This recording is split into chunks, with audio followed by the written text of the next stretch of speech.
Beginners candlestick pattern को सीखने के बाद चार्ट पैटर्न्स को एक एक करके सीखना शुरू कर देते हैं, जैसे double top, double bottom, head and shoulder, triangle pattern, pennant pattern, pole and flag pattern.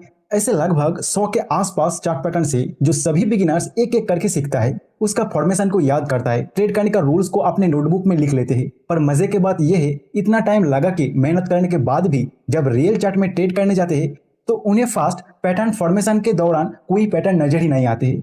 बनने के काफी देर बाद पैटर्न को आइडेंटिफाई कर पाते हैं, लेकिन तब तक उस पैटर्न में एंट्री लेने के लिए काफी देर हो चुका होता है। सेकेंड प्रॉब्लम होता है, अगर कैसे भी करके पैटर्न बन रहा है आइडेंटिफाई कर भी लेते हैं तो उस पैटर्न के अंदर उन्हें बहुत सारे पैटर्न नजर आने लगते हैं और डिसाइड नहीं कर पाते हैं ये कौन सा पैटर्न बन रहा है। फिर थर्ड प्रॉब्लम आता है, अगर आइडेंटिफाई कर भी लेते हैं उन्हें उस पैटर्न को ट्रेड करने का रूल्स याद नहीं आते हैं और वो नोटबुक में ढूंढना शुरू कर देते हैं। तो इस वीडियो के माध्यम से ये सभी प्रॉब्लम का सॉल्यूशन देने की पूरी कोशिश किया है मैंने। कंप्लीट एक नया मेथड से चार्ट पैटर्न को बिना सीखे ही, मतलब उसका फॉर्मेशन, उसका नाम, ट्रेड करने का रूल्स जाने बिना ही उसे चार्ट के ऊपर आइडेंटिफाई करके ट्रेड कर सकते हो। तो वीडियो को ध्यान से देखना और समझना। एक बार आप इसे समझ गए तो चार्ट पैटर्न सीखने की लंबा जर्नी से खुद को मुक्ति दे सकते हो। तो देखिए, कोई भी चार्ट पैटर्न बनता है कुछ कैंडल्स को एक साथ मिला के, और कैंडल बनता है प्राइस एक्शन से। अभी समझिए, जब भी कुछ कैंडल्स चार्ट के ऊपर इस तरीके से फॉर्मेशन होता है कि उसका फॉर्मेशन से हमें आगे आने वाले टाइम में प्राइस कहाँ जा सकता है उसका एक अंदाजा लग जाते हैं, तो उस फॉर्मेशन का बनने का शेप के हिसाब से इसका अलग अलग पैटर्न्स का नाम दे दिया गया। तो यहाँ बेसिकली कैंडलस्टिक के हेल्प से चार्ट पैटर्न को आइडेंटिफाई किया जा रहा है। तो यहाँ हमें क्लियर हो रहा है कि पैटर्न्स बनता है कैंडल से और कैंडल्स बनता है प्राइस एक्शन से।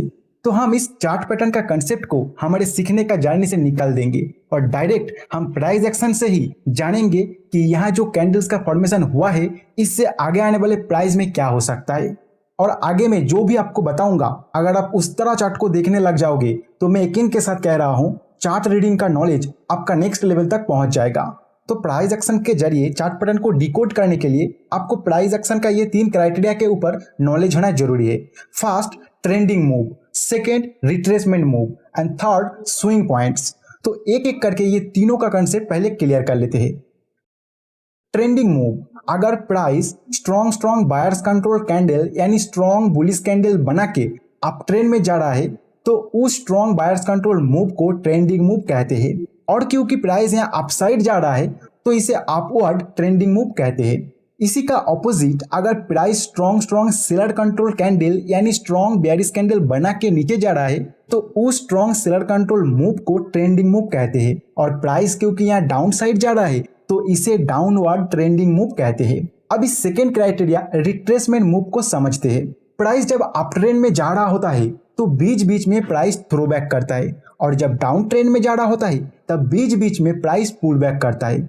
इसी थ्रोबैक एंड पुलबैक के दौरान जो प्राइस मूवमेंट होता है इसे रिट्रेसमेंट मूव कहते हैं। इस रिट्रेसमेंट मूव में अगर कैंडल का साइज अपने मेन ट्रेंड के कैंडल साइज से बड़ा बनने लग जाते हैं तो अप ट्रेंड के ऊपर से बायर्स का कंट्रोल कम हो रहा है, इस चीज को इंडिकेट करता है और यहाँ से प्राइस नीचे जाने का प्रोबेबिलिटी बढ़ जाती है। एंड डाउन ट्रेंड के ऊपर से सेलर्स का कंट्रोल कम हो रहा है, इस चीज को इंडिकेट करता है और प्राइस यहाँ से ऊपर जाने का प्रोबेबिलिटी बढ़ जाते हैं। Third criteria, swing points. Swing points price का स्विंग हाई और स्विंग लो को कहते हैं। स्विंग हाई और स्विंग लो चार्ट का उस प्राइस एरिया को इंडिकेट करता है जहां से प्राइस रिवर्स होता है। अगर swing high and swing low लगातार ऊपर की ओर मूव कर रहा है तो उसे अप ट्रेंड कहा जाता है। इस दौरान प्राइस के ऊपर बायर्स का कंट्रोल होता है। अगर swing high and swing low लगातार नीचे की ओर मूव कर रहा है तो उसे डाउन ट्रेंड कहा जाता है। इस दौरान प्राइस के ऊपर सेलर का कंट्रोल होता है। अगर स्विंग हाई और स्विंग लो रैंडम क्रिएट होता है, मतलब ना तो प्राइस का मूव ऊपर की तरफ जा पाता है ना ही नीचे की तरफ, इस प्राइस एक्शन को रेंज मार्केट कहा जाता है। इस दौरान प्राइस के ऊपर बायर्स और सेलर किसी का कंट्रोल नहीं होता है, दोनों ही फाइट करता है प्राइस को अपने कंट्रोल में लेने के लिए। तो अभी सिचुएशन में आशा करता हूँ प्राइस एक्शन का ये तीनों क्राइटेरिया का कंसेप्ट आपको क्लियर हो चुका है। अब आप कह सकते हो चार्ट पैटर्न रीड करने के लिए ये सब क्राइटेरिया जान के क्या होगा, तो उसी को आगे मैं आपको दिखाने जा रहा हूं। आपके सामने ये ऑरो फार्मा का 1 डे टाइम फ्रेम का चार्ट है और ये लेटेस्ट कैंडल का डेट है 20 जून 2022। अब देख सकते हो यहाँ लगातार swing points high and swing points low down trend में जा रहा है, मतलब प्राइस के ऊपर सेलर का कंट्रोल है। फिर प्राइस आगे और एक लो बनाया और वहां से अपने स्विंग पॉइंट हाई को ब्रेक कर दिया। एंड नीचे जो स्विंग पॉइंट लो बनाया वो प्रीवियस स्विंग पॉइंट लो को ब्रेक नहीं कर पाया। इस तरह प्राइस बिहेवियर से आप बता सकते हो कि यहाँ बायर्स एक्टिव हो रहा है और प्राइस के ऊपर अपना कंट्रोल लेने का ट्राई कर रहा है। फिर एक पॉइंट से प्राइस फिर से नीचे गिर रहा है और इस बार काफी स्पीड से और स्ट्रॉन्ग कैंडल बना के नीचे आया। मतलब सेलर्स भी अभी तक यहाँ एक्टिव है, वो प्राइस के ऊपर से अपना कंट्रोल छोड़ना नहीं चाहता है। लेकिन तभी बायर्स काउंटर अटैक करके प्राइस को अपने प्रीवियस स्विंग हाई को ब्रेक करके एक नया हाई बना देता है और नीचे ये पॉइंट स्विंग लो बन जाता है। अभी प्राइस एक्शन को आप ठीक से देखो, यहाँ जो स्विंग पॉइंट्स लो है वो ऊपर जाना शुरू किया एंड स्विंग पॉइंट्स हाई भी ऊपर जा रहा है। मतलब प्राइस एक नया अप ट्रेंड का शुरुआत करने जा रहा है। लेकिन आपको इस अप ट्रेंड में थोड़ा डर लग रहा है क्योंकि आप जानते हो जो रिट्रेसमेंट मूव है वो स्ट्रॉन्ग अप ट्रेंड में ज्यादातर टाइम इस तरह लंबा लंबा कैंडल बना नहीं सकता, लेकिन यहाँ तो बनाया। तो आप और भी प्राइस एक्शन देखने का वेट कर रहे हो। फिर सेलर्स प्राइस को इस तरह अपने कंट्रोल के बाहर जाते हुए देख के एक स्ट्रॉन्ग रिट्रेसमेंट मूव कर देते हैं। इस रिट्रेसमेंट मूव में आप देखोगे कुछ कैंडल स्ट्रॉन्ग बेयरिश कैंडल बन के नीचे गया एंड प्राइस इस स्विंग हाई को भी ब्रेक करके नीचे आ गया।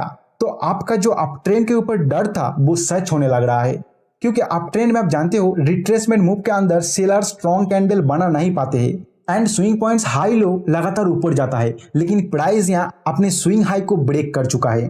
तो इस तरह प्राइस एक्शन से इजीली समझ आ रहा है बायर्स और सेलर्स के बीच में फाइट हो रहा है। कोई भी प्राइस को अपने कंट्रोल नहीं कर पा रहा है। तो अभी यहाँ आपको कोई ट्रेडिंग डिसीजन नहीं लेना है, पहले बायर्स और सेलर्स में किसी को प्राइस का कंट्रोल में आने दीजिए। फिर आगे आप देखोगे प्राइस को बायर्स फिर से ऊपर ले जाने की ट्राई कर रहा है, लेकिन इस बार बायर्स प्राइस को स्ट्रांगली स्पीड के साथ ऊपर नहीं ले जा पा रहा है। यहाँ प्राइस धीरे धीरे ऊपर जा रहा है, मतलब सेलर्स भी प्राइस को यहाँ अपने कंट्रोल में लेने की बहुत ट्राई कर रहा है। तो अभी प्राइस जहां से डाउन ट्रेंड को ब्रेक करके ऊपर आया था वहां से आप ध्यान से प्राइस एक्शन को देखोगे तो आपको दिखाई देगा प्राइस उसी एरिया पर बार बार सपोर्ट ले रहा है। मतलब बायर्स इस एरिया को ब्रेक होने से स्ट्रांगली प्रोटेक्ट कर रहा है। तो इतना अगर आपको समझ आ रहा है तो आप इजीली ये अज्यूम कर सकते हो कि सेलर्स अगर बायर का इस स्ट्रांगली प्रोटेक्ट एरिया को एक बार ब्रेक कर देता है तो बायर्स पीछे हटना शुरू कर देगा और सेलर्स फुल्ली प्राइस के कंट्रोल में आ जाएगा। तो आप शॉर्ट सेल का पोजीशन बनाने के लिए इस एरिया का ब्रेक होने का इंतजार कर रहे हो। तो आप सिर्फ और सिर्फ प्राइस एक्शन एंड उसके ऊपर अपना अंडरस्टैंडिंग कितना है उस पर बेस करके इस डिसीजन तक अभी पहुंच चुके हो।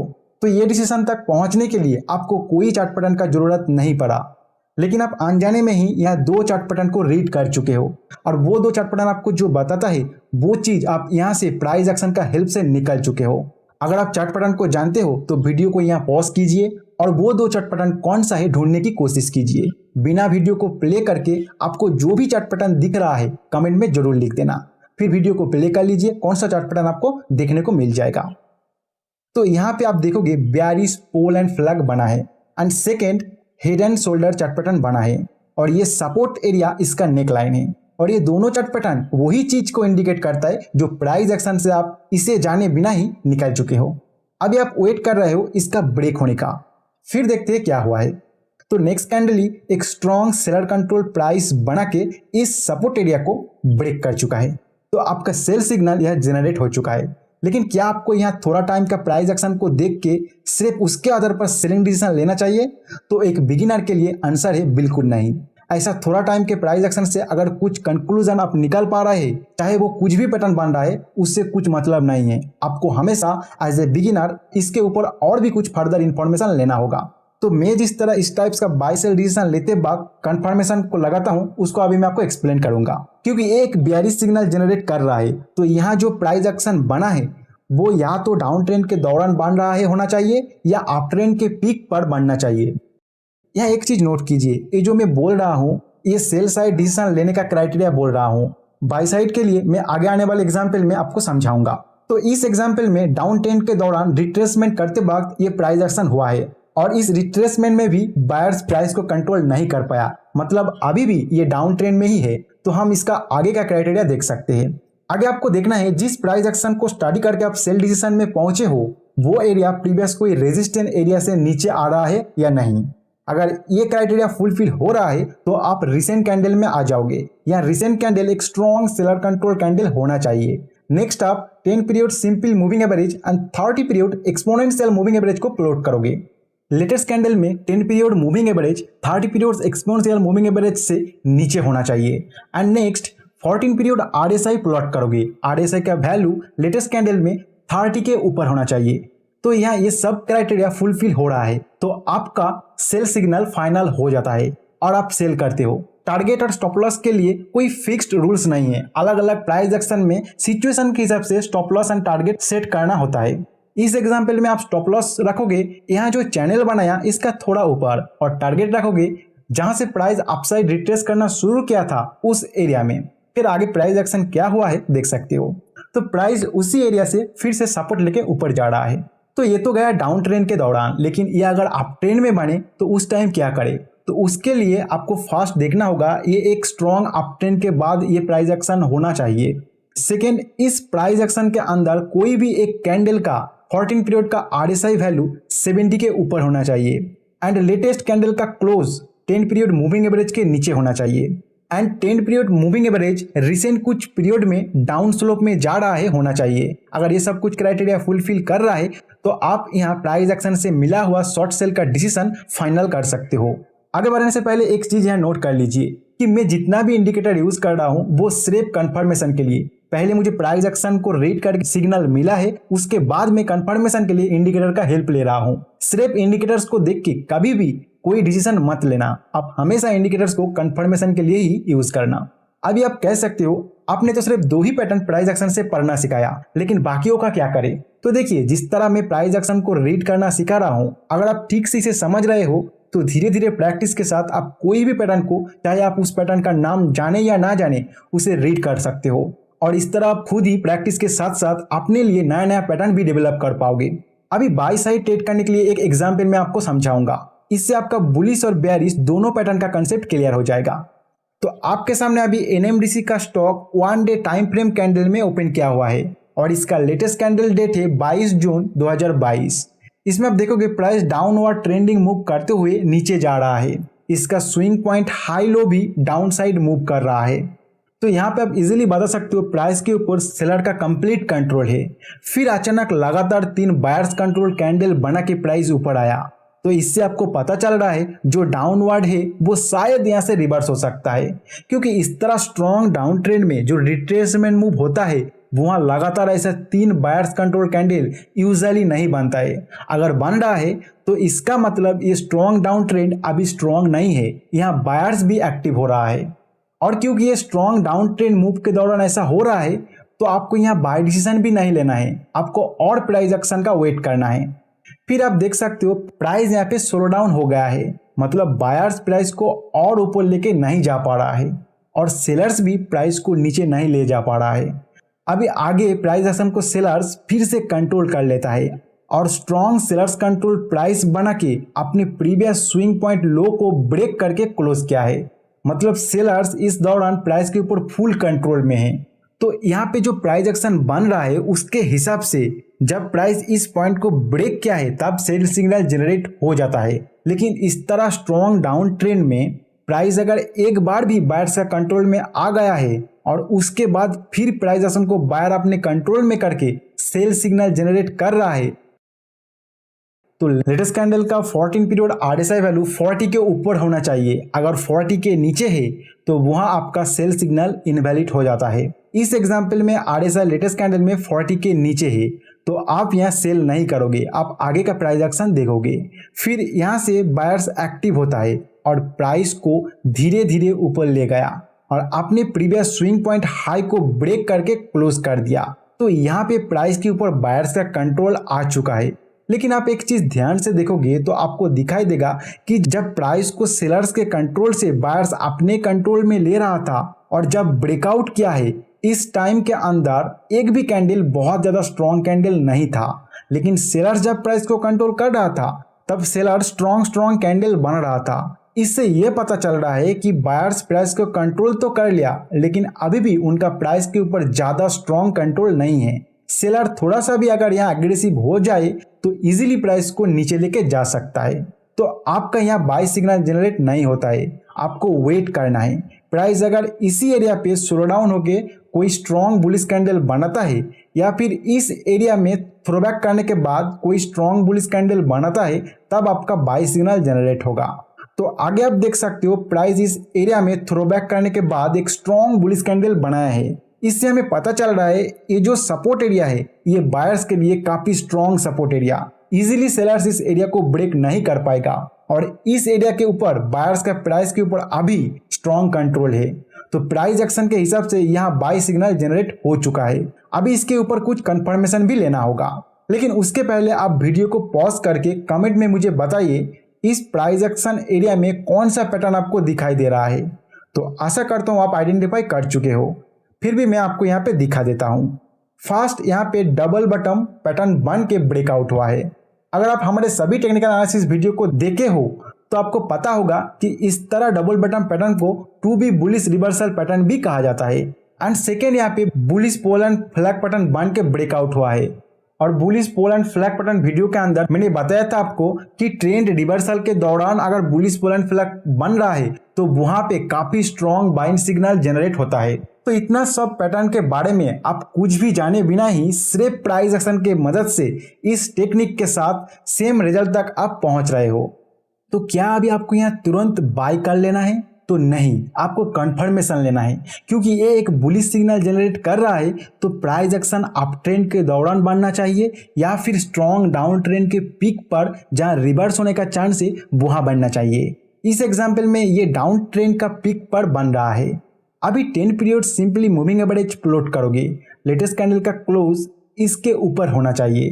14 पीरियड RSI ये कंप्लीट प्राइस एक्शन के दौरान कम से कम एक बार भी 30 या उसका नीचे होना चाहिए।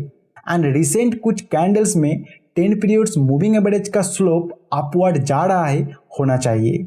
तो ये सभी क्राइटेरिया यहाँ फुलफिल हो रहा है, तो ये बाई सिग्नल यहाँ फाइनल है। आगे देखते हैं प्राइस क्या हुआ था।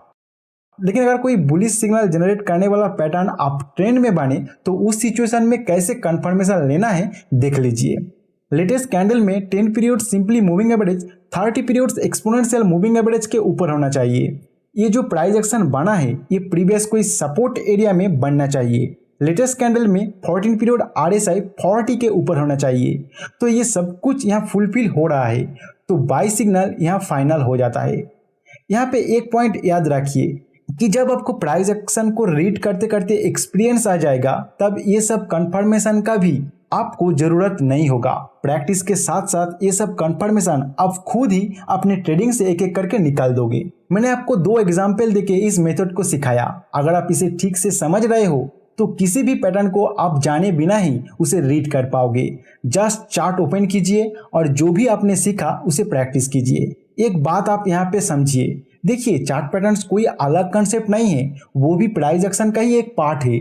चार्ट के ऊपर अगर कोई एरिया में बायर्स और सेलर्स दोनों ही प्राइस को अपने कंट्रोल में लेने के लिए स्ट्रगल करना शुरू कर देता है तो उनका स्ट्रगल के दौरान प्राइस अलग अलग टाइप्स का शेप बनाने लग जाते हैं और यही सब शेप को अलग अलग नाम से चार्ट पैटर्न का नाम दे दिया गया है। तो बायर्स और सेलर्स के स्ट्रगल के दौरान आप उनका एक्शन को रीड करना सीखिए। आपको कोई चार्ट पैटर्न या उसका शेप को ढूंढने का जरूरत नहीं होगा। मैं यकीन के साथ कह रहा हूं, इस तरह अगर आप चार्ट रीड करते हो तो किसी भी पैटर्न से पहले ही आपको बायर और सेलर का एक्शन से ही पता लग जाएगा प्राइस में क्या होने वाला है। आपको जरूरत नहीं होगा चार्ट पैटर्न्स को अलग से सीखने का। और इस मेथड का आप किसी भी टाइम फ्रेम में यूज कर सकते हो, लेकिन पर्सनली मैं इंट्राडे के लिए इसको 5 मिनट और 15 मिनट कैंडल चार्ट में यूज करता हूँ और short term positional and swing trading के लिए इसको 1 डे टाइम फ्रेम में यूज करता हूँ। अगर कैंडलस्टिक पैटर्न के ऊपर ऐसा ही कोई मेथड सीखना चाहते हो तो इस वीडियो के ऊपर क्लिक कीजिए। इस वीडियो में मैं जो टेक्निक आपको सिखाया उससे सभी कैंडलस्टिक पैटर्न को याद करने का डर आपके मन से निकल जाएगा। वीडियो अच्छा ना लगने पर डिसलाइक कीजिए। अगर अच्छा लगा तो रिक्वेस्ट कर रहा हूं आपसे, प्लीज वीडियो को शेयर जरूर कीजिएगा। इस वीडियो में फिलहाल इतना ही, मिलते हैं नेक्स्ट वीडियो में नए कोई कंसेप्ट के साथ।